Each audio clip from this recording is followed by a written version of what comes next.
এই মুহূর্তের সবচেয়ে বড় আপডেট কৃষক বন্ধুদের জন্য।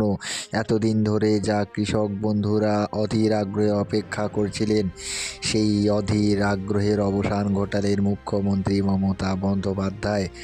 কিছুক্ষণ আগেই তিনি গঙ্গাসাগর মেলার ঘাট থেকে এই প্রকল্পের শুভ সূচনা করেন। সকল কৃষক বন্ধুদের অ্যাকাউন্টে আজকের মধ্যেই টাকা ঢুকে যাবে। আজ 8ই জানুয়ারি কৃষক বন্ধুদের অ্যাকাউন্টে আজকেই টাকা ঢুকে যাবে। যাদের টাকা ঢোকেনি তারা কেওয়াইসি করুন, অপেক্ষা করুন, 2-1 দিনের মধ্যেই টাকা ঢুকে যাবে আপনাদের অ্যাকাউন্টে।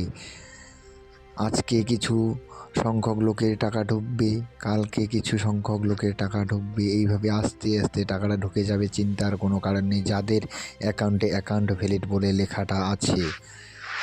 চলুন এক নজরে ভিডিওটি দেখে নেওয়া যাক।